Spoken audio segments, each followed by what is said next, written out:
to lesson 5 in how to practice Debussy's Arabesque. Today we are looking at bars 19 to 25, which for the longest time I have called the tricky section. This is a beast. There's a lot going on in this section. Oh my god, when I was practicing this, I tried so many different ways to learn the notes, to get my mind around what was going on, have some semblance, make some semblance of sense in the music, and be able to know what's about to happen and know where my hands are. Oh my god, there's a lot going on. I'm going to take you through a bunch of the ways that I practiced this section that really helped open it up for me, and hopefully it'll do the same for you and help you be able to learn this section without dissolving into complete and utter frustration. So first off, we're really just going to follow the left hand, especially this left hand bass line. It's got a really cool descending line, which if you take all the other chaos away, really is an anchor point for what's going on here.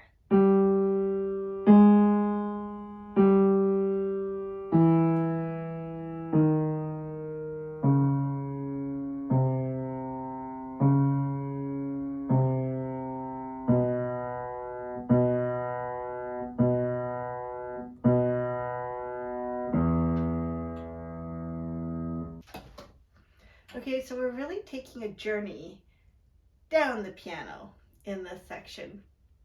To build on the left-hand part, we're not going to get too crazy yet, but we're going to take that first note, I'm going to call it the bass note, and add a chunk of the triplet on top, which means this is going to turn into this. The next one, also spanning over an octave, is going to turn into this. And we'll continue like that all the way.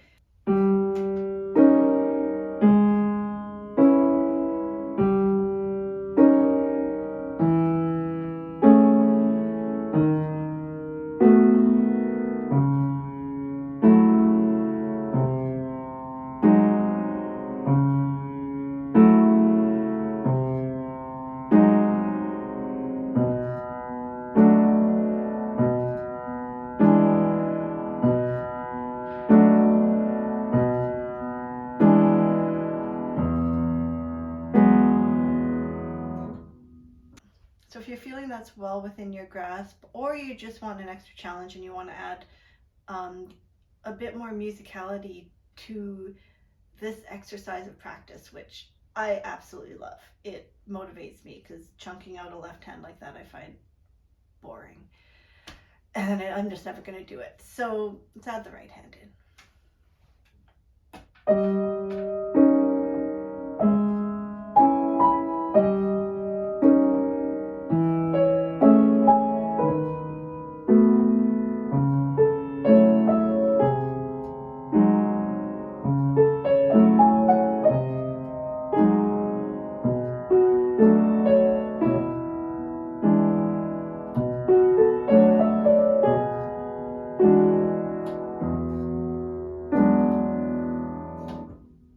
If that's too much for you, don't worry about it.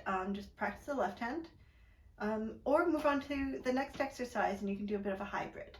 So what we're looking at in the next exercise is we are going to completely simplify that right hand that I just played. And the left hand, we're going to add a bit more complexity, but don't be too intimidated. You can always go back to exactly what we did before with playing one note followed by the chunked out chord in the left hand, or you can go all out and do what we're doing now. And the idea of this is really to solidify your hand positions. So the right hand's going to start simple and build in complexity as we move through these exercises. The left hand is going to stay the same, so you have plenty of time to get used to this chunking out. We're basically chunking out each triplet group in its entirety, but like I said, roll it back if it's too much and skip the first triplet group. So we're adding the inner voices to the first chord of each of these little wave sections. So instead of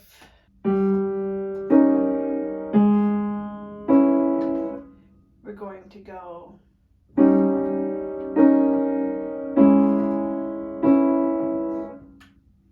but not to worry, the right hand is simplified. So here we go.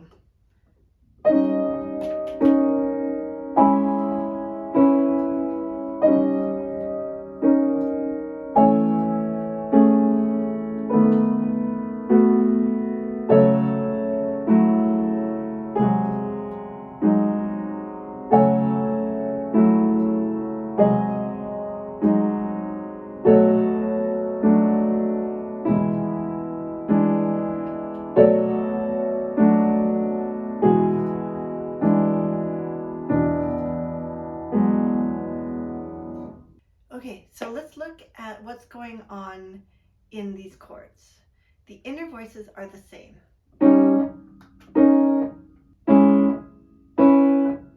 I get super excited when I see these because these patterns make learning all of this so much easier.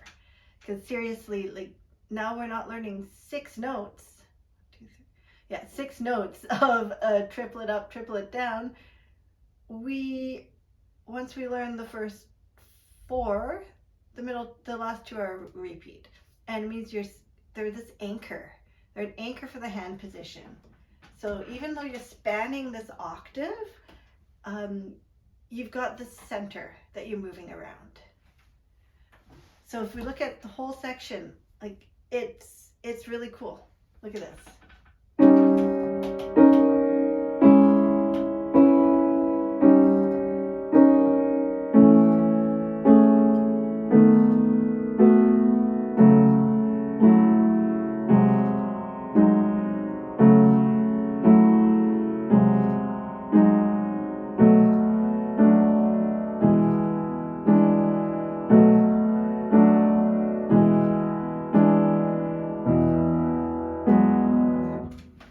Obviously the very end is the one exception, but what a cool pattern.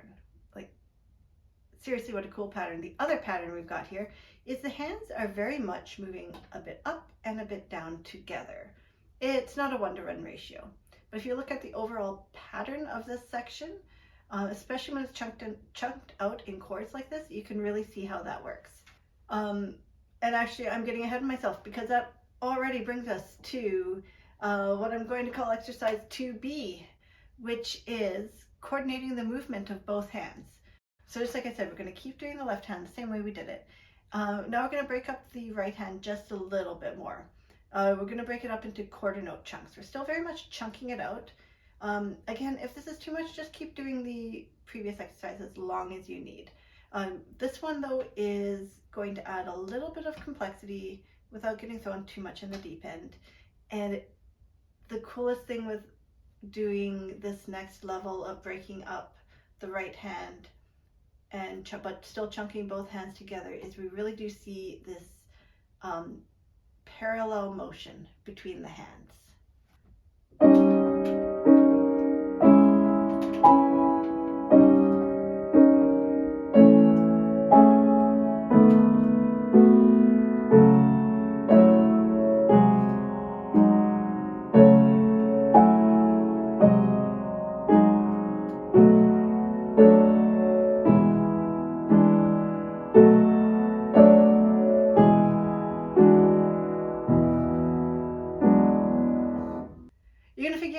You're really going to see how the left and right hand coordinate together in their movements up and down and up and down, and it's just this one I find so much fun. It's like this sweet spot in complexity and in pattern noticing that I really enjoy this one.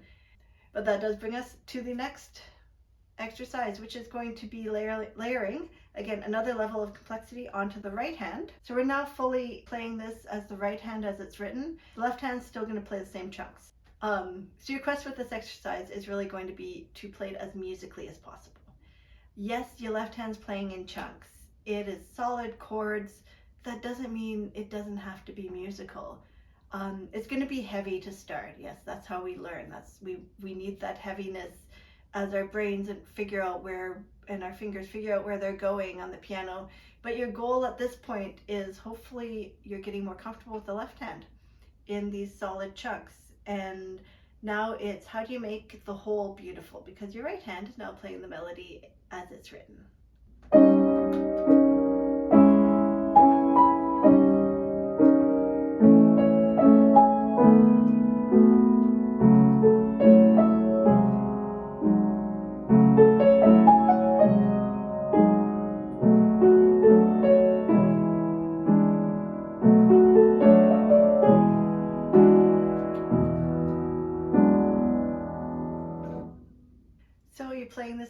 musically and prettily as you can. Play as slowly as you need to. Take your time to place the left hand chord. Add some breathing. For me, I kept coming back to these three exercises, these 3 ways of practicing, whatever you want to call it. This was on repeat for me, just playing between these, seeing what I noticed. That's where I noticed the patterns. That's where you see the overlapping middle notes in the left hand. And it really, I can't state enough, solidifying the hand positions with the chunking out. Like, you get your hands know where to go before your brain really even needs to think about it. And just cycling through these on repeat. But obviously we're not done, because this section is not in solid left hand chunky chords, and it's in triplets. And no matter how well you know the notes and the hand positions, the triplets are another beast. So let's move on to what I'm going to call step 3, another group of exercises of how to practice these triplets. Again, so you're not thrown into the deep end. Hopefully by now, if you've practiced the other exercises, you're fairly confident of the notes and the hand position. You can probably even play it with some musicality. It probably sounds lovely. So now we're just going to expand those solid chunks into the triplets they were meant to be. We're going to practice making the triplets flow. We're going to follow a similar idea to what we just did, in that we're just going to completely simplify the right hand and then add complexity. As you're practicing this, I would really recommend that, again, since we've brought the right hand into half notes, and each triplet group is really a half note group. So let's treat it as such. We're not in a rush. We're learning how to make them smooth, and we're learning how to make the triplets smooth. So focus on that and take breaths, take pauses. It's not a sprint to get from the beginning to the end of this.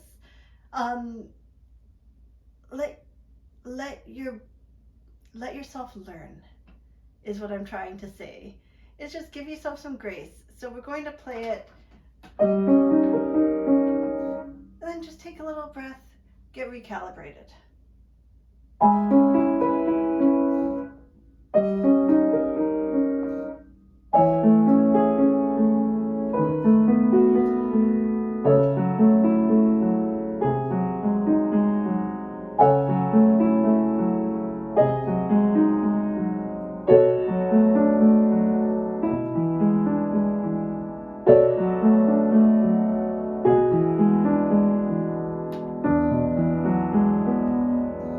So next, play the left hand as written, and we're going to add some complexity to the right hand.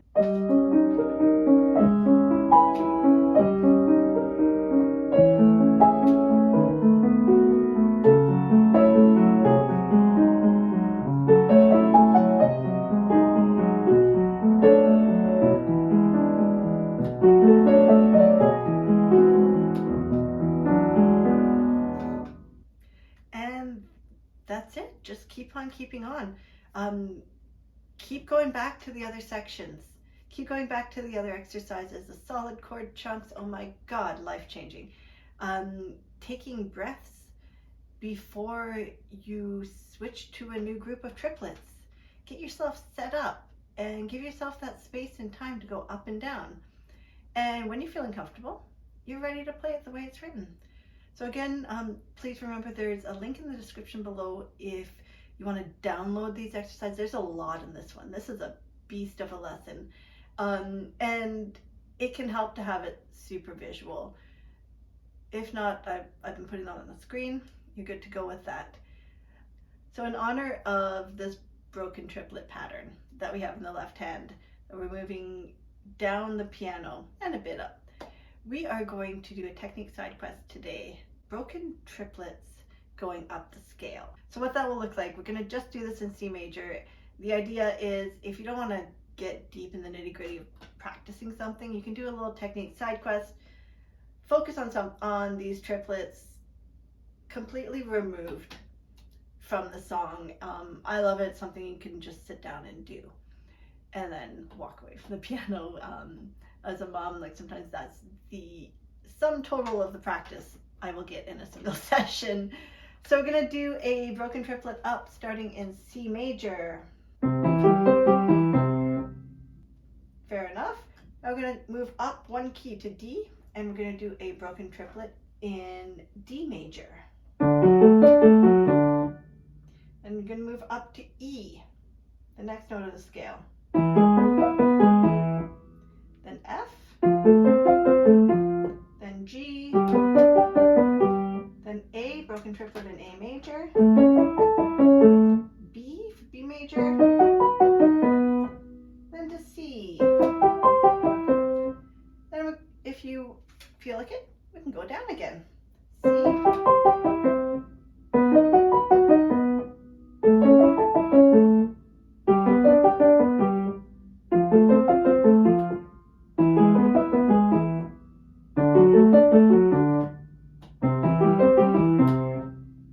so if that's too much for you, no worries. Stick to C major and just do one key at a time. You don't need to move up or down the scale. As always, I hope this gives you kind of a map of where to start practicing and how to learn this section a bit quicker and a bit easier than it otherwise would be. And I hope you have some fun practicing it. Let me know how it goes in the comments. I would totally love to hear how it went. And I'll see you next week.